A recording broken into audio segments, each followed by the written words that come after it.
Daines of Montana is recognized for 5 minutes. Chairman, thank you. Secretary Yellen, Chairman Powell, thank you for being here as well. And congratulations, Chairman Powell, on your renomination. I was vocal and out front last August supporting your renomination, and congratulations, you'll have my support. I'd like to start by expressing my concern with the inflation we're seeing in the economy. My concern with the administration and my Democrat colleagues are continuing to plow ahead with, I believe, is a very reckless tax and spending proposal as if inflation did not exist. To go back to where we were here earlier this year, Senator Scott made the comment about elections having consequences. And the consequences are then we have policy outcomes here that have consequences, even though we had nearly $1 trillion of unspent COVID relief dollars coming into 2021. The Democrats marched forward with a $1.9 trillion purely partisan spending package. Some of my colleagues refer to this as cash cannons shooting across this economy. So we created demand by injecting borrowed money into the economy. Now the Democrats are looking at jamming through this some $1.75, $1.8 trillion reckless spending bill. Many believe the true cost of that bill is somewhere between $4 and $5 trillion because they played games with truncating these massive programs to try to get the number under $2 trillion. The real number is probably $4 or $5 trillion. The point is this: injecting all this money in the economy, borrowed money, at the same time constricting the supply side, whether it's through mandates or government shutdowns. We now have really the perfect storm created by the Biden administration for inflation, not to mention the issues of energy. Montanans expect to see a 47% increase in heating costs this winter with higher energy prices.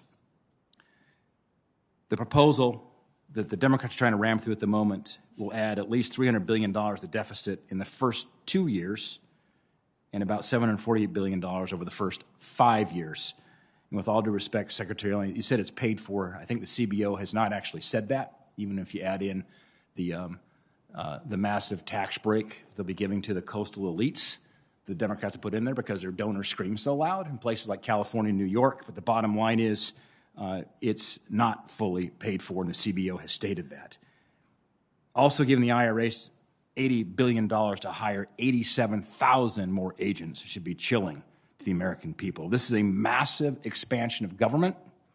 It's funded in part through more than $400 billion in additional taxes on small businesses that I believe will only exacerbate the inflation fire. It's why so many Montanans and Americans are experiencing these inflation harms every day. Chairman Powell, core PCE and CPI readings, two main indicators for inflation, jumped to 30-year highs of 4.1% and 6.2%, respectively. Needless to say, we are seeing much higher inflation rates than the Fed projected, but yet the Feds continue to predict that inflation is going to come down in the near future. I think many of us here several months ago were very concerned about inflation, probably had a different view of where the inflation forecast was going than the Fed did at that time. But given that inflation has consistently run hotter this year than the Fed has projected, what in hindsight would you say the Fed underestimated in its previous forecasts? And second, what economic factors have changed to give you confidence in your projection that inflation will come down in the near term? So I'd love to be able to blame our models, but it's a poor craftsman who blames his tools. And I'll tell you what I think we missed, and what all the forecasters missed. And it's the same thing. It's really the collapse of or call it just the enormous amount of supply side problems we've had with semiconductor chips and lumber and all of those things. We saw high demand coming. We saw some higher inflation coming. But what really happened was this demand came and hit kind of a hard constraint in the form of these supply constraints, and that's not in the model. It's we live and learn. It's hard to model something that is nonlinear and that is incredibly infrequent. There's no precedent really for it. Yeah, and I spent 20 years in business, and there's two rules. The forecast is always wrong, and the further out the forecast, the wronger it is generally true. But I guess what have we learned from that, and what has been adjusted in your model now, having learned what's happened here in the last 6 months, that gives you confidence that your current forecasts of seeing diminishing inflation are accurate? So we have learned a lot about how to model, for example, a pandemic. We didn't thought much about that, but you'll never hear us say that we have great confidence in our forecasts. What you hear us saying is that there's tremendous uncertainty around our forecasts, and we have been saying that for some time. And also, we've said that we do see these inflationary pressures as now being sustained well into next year. We do expect them, though, to subside in the second half of next year. And by the way, that is very widely held in the forecasting community, which admittedly has much to be humble about. Do you think deficits and the rapid increase in debt, given that we're now projecting $1.2 trillion annual deficits for the foreseeable future, is that going to have an impact on inflation? Well, I don't want to comment on fiscal policy. That's really up to you. But do you think that the rapid rise in debt is a threat as it relates to inflation? I would just say, if I can, staying in my role, unfunded spending tends to be stimulative. I think in the short term, it does.